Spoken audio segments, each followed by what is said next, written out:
Queen's Gambit accepted ආරම්භක ක්‍රමය ගැන තමයි අද වීඩියෝ එකේදී මම සාකච්ඡා කරන්නේ.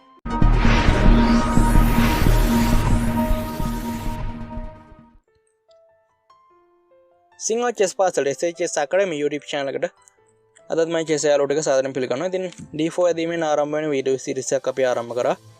ඉතින් මම කෝ knight f6 සහ d5 තමයි කලබලේ ප්‍රධාන ප්‍රතිචාර.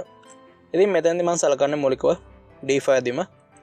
ඉතින් knight f6 කෙනත් මම ඉදිරියේදී වීඩියෝස් කරනවා. ඊට කලින් d5 ඇදීම ටික ඉවර කරගෙනමු.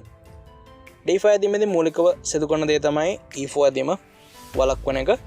ඉතින් මෙතෙන්දී ඒක සුදු පිළට ක්‍රියාත්මක කරන්නම අවශ්‍යයි කියලා හිතලා සුදු පිළ ට්‍රේඩා කරනවා c4 ඇදීම. දැන් කළු පිළ d4 c4 ට්‍රේඩා කරොත් අපිට පුළුවන් e4 ඇදීම ට්‍රේඩා කරන්න. මේක තමයි සුදු පිළේ මූලික අදහස. ඉතින් මේකට කියන්නේ Queen's Gambit මූලික setup එක කියලා. d4 c4. දැන් මම ඔයාලට කිව්වා e4 ඇදීම ට්‍රේඩා කරන්න පුළුවන් කියලා. හැබැයි මේ වීඩියෝ සීරීස් එකේ නම ආරම්භක මට්ටමේ ඉන්න ට්‍රේඩකයන්ට ගැලපෙන විදිහට d4 ආරම්භක ක්‍රම හසුරුවන එක. එහෙම නැත්නම් d4 ආරම්භක ක්‍රම වඩාත් ආරම්භක මට්ටමේ ඉන්න ට්‍රේඩකයන්ට ගැලපෙන විදිහට කියලා දෙන එක තමයි මේ වීඩියෝ සීරීස් එකේදී කරන්නේ. එතකොට මම නම් ඔයාලට e4 ඇදීම රෙකමන්ඩ් කරන්න බෑ. ගොඩක් සංකීර්ණ වේරියේෂන් එකක් මම මේක අධ්‍යයනය කරලා තියෙන නිසා කියන්නේ තරමක් සංකීර්ණයි. දෙවෙනි ඇදීමේදී d4 c4 ට්‍රේඩා කරලා පස්සේ අපි තුන්වෙනිදී e4 ට්‍රේඩා කරන එක අපිට සරල ආරම්භක ක්‍රමයක් ගන්න පුළුවන්. ඊට ඇදීමෙන් අපි සරලව සිදු කරන්නේ අපේ ලාභ හැදකරව ගමන් කරන බිෂප් පරයාමගේ c4 කොට වෙන්න පෝන් වරයව ඇටැක් කරන එක. මේ දෙයම තමයි e4 ඇදීමෙන් සිදු කරන්නේ. හැබැයි ඇත්තටම සංකීර්ණයි. ගොඩක් සංකීර්ණ ආරම්භක මට්ටමින් ට්‍රේඩර් ගැලපෙන තේරීමක් නෙමෙයි.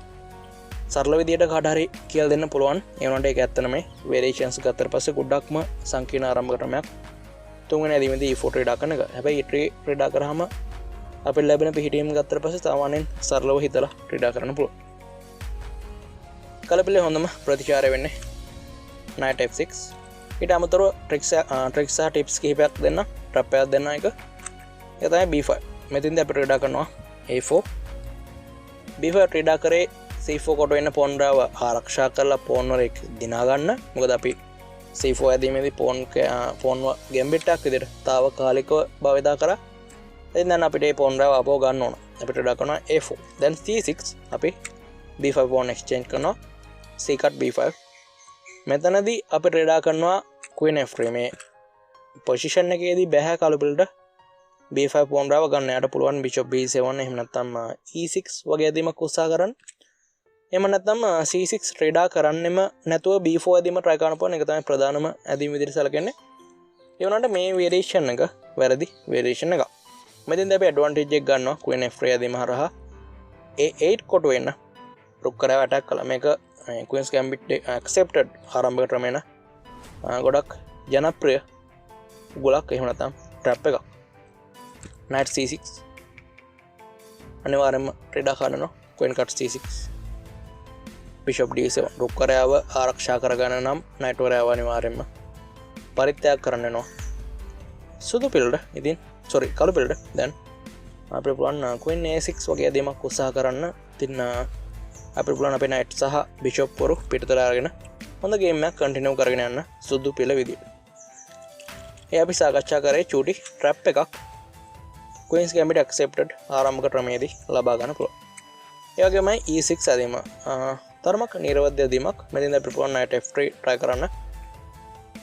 දැන් knight f6 වගේ ඇදීමක් try කරොත් අපි c4 bishop වරයමකින් c4 pawn ගන්නවා. ඊට පස්සේ a6 ට්‍රේඩා කරලා තවත් ඇදීම් කිහිපයකට පස්සේ කළු පිළ b5 ඇදීම ට්‍රේඩා කරන්න උත්සාහ කරාවේ. ඉතින් අපි ඒක ගැන හිතන්නේ නැහැ. මේ පොසිෂන් එකේදී අපි ට්‍රේඩා කරන්නේ king side castle එක. දැන් කළු පිළත් king side castle එක සූදානම් කරන්න bishop e7 ඇදීම ට්‍රේඩා කරනවා. knight c3 knight b d7. දැන් e4 ඇදීම අපි ට්‍රේඩා කරනවා. මේ පිහිටීම සංකීර්ණ පිහිටීමක් නෙමෙයි. හැබැයි අර තුන්වෙනි ඇදීමේදී එකපාරටම e4 ඇදීම ට්‍රේඩා කරලා ලැබෙන්නේ ගොඩක් සංකීර්ණ ආරම්භක ක්‍රමයක්. ඉතින් මෙතනදී කළු පිළ තමන්ගේ b5 ඇදීම හරහා c4 කොට වෙන්න සුදු පිළ bishop attack කරනවා. bishop ගමන් කරනවා d3 කොටුවට bishop b7 e4 කොටුව තමයි සුදු පිළේ දුර්වලතාවය විදිහට කලපිල දකින්න යා උත්සාහ කරනවා තමන්ගේ ඉත්තන් භාවිතා කරලා E4 කොටුව පුළුවන් තරම් ඇටැක් කරන්න. ඉතින් ඒකට සුදු පිළ අවස්ථාවක් දෙන්නේ නැහැ. සුදු පිළ ක්‍රීඩා කරනවා E5 නැටෝරයා ඇටැක් කරනවා නැටෝරයා ගමන් කරනවා D5 කොටුවට. මෙතනදී අපි ක්‍රීඩා කරනවා A4 ඇදීම. පෝන් එක්ස්චේන්ජ් කරන යම්කිසි බල කිරීමක් සිදු කරනවා B5 කොටුවෙන්. කලපිල මේ දෙයට කැමති නැහැ. අපේ C3 කොටුවෙන් නයිට් ඇටැක් කරනවා. දැන් අපි නයිට් को එක්ස්චේන්ජ් කරන්න නැහැ D5 කොටුවෙන්. නයිටෝරයාට අපි ක්‍රීඩා කරන්නේ knight e4. දැන් කාසර් කරලා පස්සේ අපි ක්‍රීඩා කරනවා bishop d2. ඉතින් චෝටි එජ් එකක් තියෙනවා සුදු පිළට යනවාට තරමක් තියුණු ආරම්භක ක්‍රමයක්. හැබැයි ආරම්භක මට්ටමේ ක්‍රීඩකයෙක්ට ප්‍රශ්නයක් නැහැ මේ පොසිෂන් එක. මොකද pieces develop වෙලා ඉන්න කාසර් කරලා තියෙන්නේ. ඒ වගේම කළු පිළට ඍජුව ප්‍රහාරයක් එල්ල කිරීමේ හැකියාවක් නැහැ. ඉතින් එයාට මේක හසුරවන්න පුළුවන්. ඊට ඇදීමට පස්සේ කළු පිළ ප්‍රධානම ප්‍රතිචාරය වෙන්නේ knight f6 ඇදීම. දැන් මෙතනදී සුදු පිළට නැවතත් කළු පිළ තමන් දිනාගත්ත පෝන් රාව පරිත්‍යාග කරනවා. එහෙම නැත්නම් ලබා දෙනවා knight f3. ඩෙවලොප්මන්ට් එක තමයි මුලින්ම සලකන්න ඕන සුදු පිළ විදියට. පෝන් රාව ගන්න යන්න එපා ඉක්මනට. e6 දැන් ගන්න පෝන් රාව. මෙතනදී අපි a6 ඇදීමට ප්‍රධානව ක්‍රීඩා කරන්නේ king side castle එක. දැන් knight b d7 ඊට පස්සේ queen e2 b5 වගේ ඇදීමකට පස්සේ අපිට පුළුවන් bishop රාව ආරක්ෂිතව d3 කොටුවට අරගෙන දැන් c5 ඇදීමට පස්සේ a4 දැන් b4 වලට පස්සේ knight b d2 අපි knight රාව ඩෙවලොප් කරනවා bishop b7 knight c4. ඉතින් knight b d2 ඇදීම හරහා අපි knight රාව c4 කොටුවට අරගෙන ආවා. ගොඩක් ශක්තිමත් ඉත්තෙක් මේ පොසිෂන් එකේදී. ඉතින් ඔයාලට ආරම්භක මට්ටමේ ක්‍රීඩකයෙක් විදිහට මේ වේරියේෂන් එකත් try කරලා බලන්න ඕනේ. ඒ වගේමයි ප්‍රධාන වේරියේෂන් එක වෙන්නේ c5 ක්‍රීඩා කරන එක. ඉතින් සුදු පිළේ ගොඩක් ශක්තිමත් සෙන්ට් එකට කළු පිළ තමන්ගේ ෆ්ලෑන්ක් එකේ ඉන්න පෝන් රාව භාවිතා කරලා ඇටැක් කරනවා. ඉතින් සුදු පිළ තරමක් ඩෙවලොප්මන්ට් එක අතින් ඉදිරියෙන් ඉන්නේ.